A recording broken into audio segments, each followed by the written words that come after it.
ठीक है। इसमें सबसे पहले पता होना चाहिए रिएक्टिविटी सीरीज। क्या पता होना चाहिए? Reactivity series. रिएक्टिविटी सीरीज में सबसे रिएक्टिव एलिमेंट जो ऊपर लिखा हुआ है ए होगा, यानी पोटेशियम, उसके बाद सोडियम, उसके बाद कैल्शियम, उसके बाद magnesium, aluminium, zinc, iron, hydrogen, lead, copper, silver और गोल्ड और प्लैटिनम।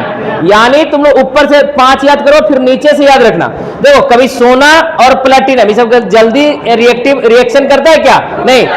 खुले में पहने हुए रहते हैं लड़की लोग, लेकिन वो खराब होता है क्या? नहीं। तो यानी कहने का मतलब प्लैटिनम, उसके बाद गोल्ड, ऑरेंज जिसको बोलते हैं, अर्जेंटाइन यानी सिल्वर बोलते हैं, फिर कॉपर, ये सब लेस रिएक्टिव है। क्या है? Less reactive.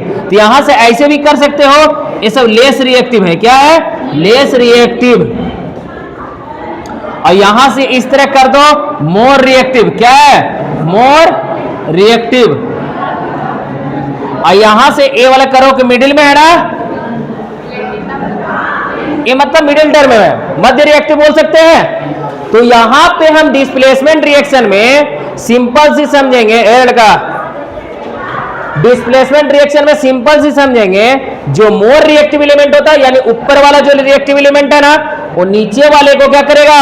डिस्प्लेस करेगा। दैट मीन्स एक हम जनरल फॉर्मूला बताते हैं, ए प्लस अगर बीसी लिखा हुआ है ना, ठीक, इसको अगर ए मोर रिएक्टिव है बी की तुलना में, ए मोर रिएक्टिव है किसकी तुलना में? बी की तुलना में। ए बना लेगा, सी से दोस्ती करेगा, बी को क्या करेगा? डिस्प्लेस करेगा। क्या करेगा?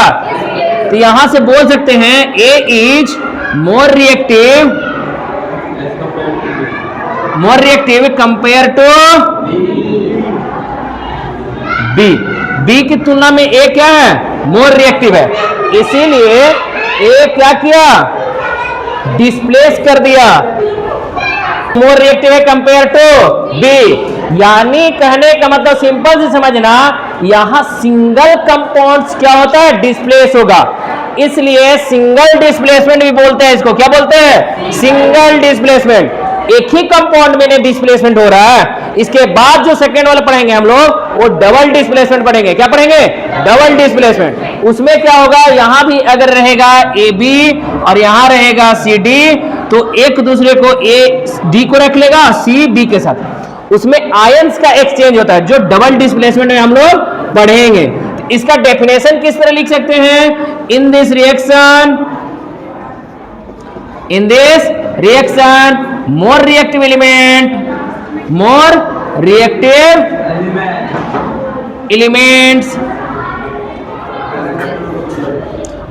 element displace to,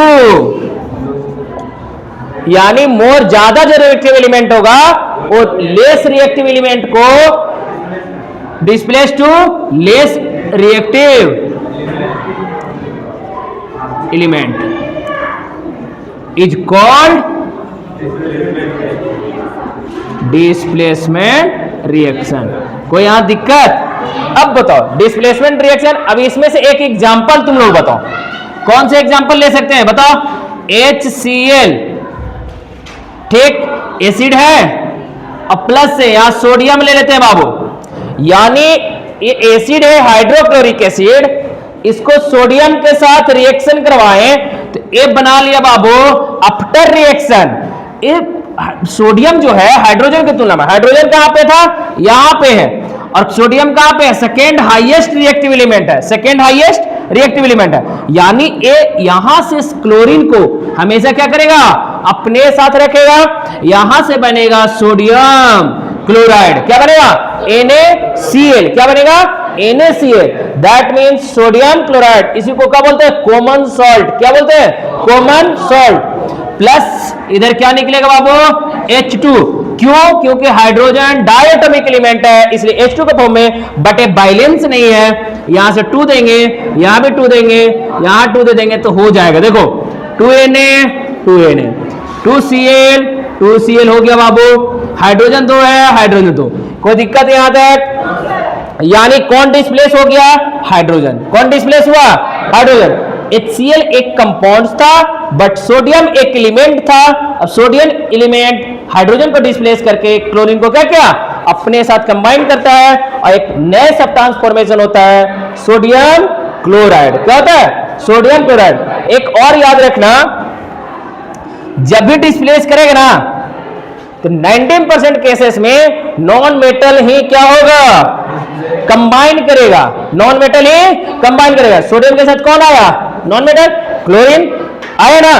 तो यानी डिस्प्लेसमेंट रिएक्शन यहां समझ में आया कि नहीं आया? डेफिनेशन बता दी बाबू, कौन से कंपाउंड डिस्प्लेस